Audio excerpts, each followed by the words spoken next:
संत दिग्विजय राम जी, चित्तौड़गढ़। राम राम महाराज जी। महाराज जी, एक बार राम नाम से उद्धार हो जाता है, ऐसी संत वाणी में आता है महाराज जी। तो बार हमारी बार भी क्यों वाणी नाम जी लिया में जाता आता है, पर शर्त है, एक बार जिन नाम लिय हित सो हुए अति दीन, समस्त अहंकार गलित अति दैन्य। और हित माने प्रेम, यही बात रुक जाती है। मिला ही न रघुपत बिन अनुरागा। प्रेम, पहले प्रेम प्रकट होना, तो लाखों करोड़ों अरबों बार जपे हम, प्रेम प्रकट हो जाए, फिर एक बार जब निकलेगा तो उससे भगवत प्राप्ति होगी। एक बार जिन नाम लिए हित सो हुए अति दीन, ताको संग न छाड़ही ध्रुव अपनो करिलीन। उसका प्रभु साथ नहीं छोड़ते, जो प्रेम से अति दैन्य, जिसका संपूर्ण अहंकार गलित हो चुका है और जो भगवत प्रेम को प्राप्त हो चुका है, एक बार पुकारता है तो भगवान उसके सामने होते हैं। समझ रहे ना? हाँ। और 10 नामापराधों से रहित होकर के जो भगवान नाम जप करता है वो प्रीति को प्राप्त होता है। तो हमें बार बार नाम जप करना है, सावधानी पूर्वक करना है, हमारा अहंकार गलित हो जाए हमारा, और धीरे धीरे नामाकार वृत्ति करनी है। जैसे माला हाथ में चल रहा है, मुख में नाम चल रहा है, लेकिन मन संसार में चल रहा है, तो कनेक्शन सही नहीं है। तीनों चीजें एक बार होनी चाहिए। कर में तो माला फिरे और मुख में जिह्वा माए, मनुआ 34 फिरे सो तो सुमिरन नाए। सुमिरन किसे कहते हैं? जब मन उसी में लग जाए।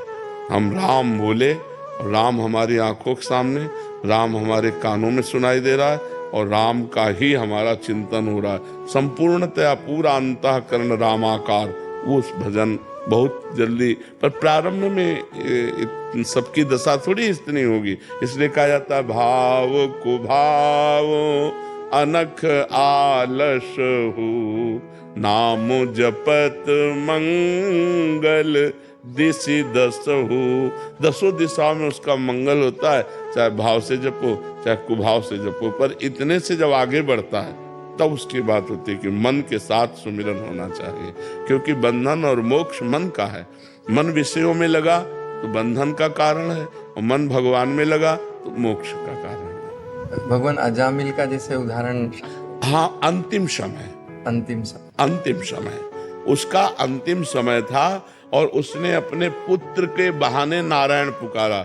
लेकिन नाम की इतनी महिमा है, भगवान के नाम की, कि नारायण तो अंतिम समय, नारायण इतने में श्वास पूरी हो गई और यमदूतों ने गला दबा दिया। उतने में भगवान के पास साथ आ गया कि अब कैसे आपका अधिकार है, क्योंकि इसने अंतिम समय में नारायण नाम लिया है। अंतिम समय के उच्चारण के कारण, नाम उच्चारण के कारण, भाव वहां नहीं था, भाव तो पुत्र का था। हाँ, बिना भाव के उसने नारायण नाम ने अपना चमत्कार दिखा दिया। यही भगवान के नाम की महिमा है। अंतिम समय के कारण उस नाम का प्रभाव पड़ा। नहीं, जीवन भर अपने पुत्र को जो पुकारा नारायण नारायण, कभी रोमांच हुआ क्या? कभी उसका भाव बदला क्या?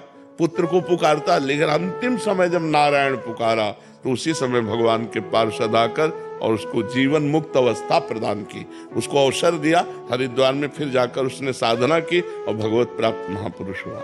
हमारे यहाँ रामचरण जी महाराज हुए भगवान आचार्य राम स्नेह संप्रदाय के, उन्होंने फरमाया है कि अजान भजिया का यह शरणाना तो जान भजिया का कहाँ भक्ति। हाँ, अगर हम जान करके नारायण नारायण जपेंगे तो हमारा कल्याण क्यों नहीं हो जाएगा? बिल्कुल बिल्कुल। एक छोटा सा और भाव है भगवान, नाम जप, सत्संग और प्राणी मात्र की सेवा, 3 अलग अलग है, पर श्रेष्ठ मार्ग क्या है? तीनों बराबर है, क्योंकि हम जैसे नाम जप कर रहे हैं तो नाम जप बिना संत संग के नहीं होगा। भजन न होई संग बिन, भजन बिना नहीं प्रेम। तो भजन का मूल है सत्संग, सत्संग से भजन होगा और भजन से ही प्रेम प्राप्ति होगी। और सत्संग और भजन दोनों का फल है कि समाज में, व्यवहार में, हम सब में परोपकार की भावना और भगवत भावना करें। तो तीनों का एक कनेक्शन जुड़ा हुआ है, तीनों में से एक भी हट जाए तो मामला गड़बड़ हो जाएगा। अगर हमारा व्यवहार बिगड़ गया हम भजनानंदी हैं तो हमें भजन में विक्षेप पड़ जाएगा।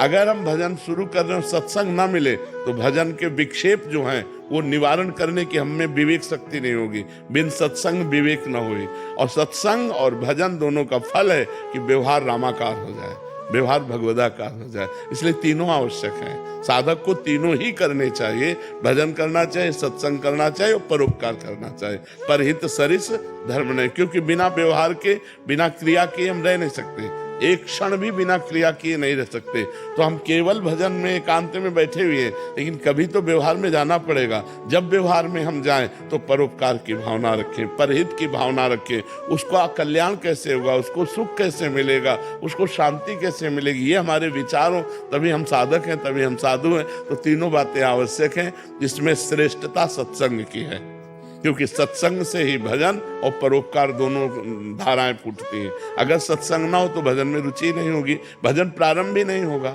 सबसे मूल कार्य है सत्संग, और सत्संग से भजन, और सत्संग भजन दोनों से परोपकार की भावना।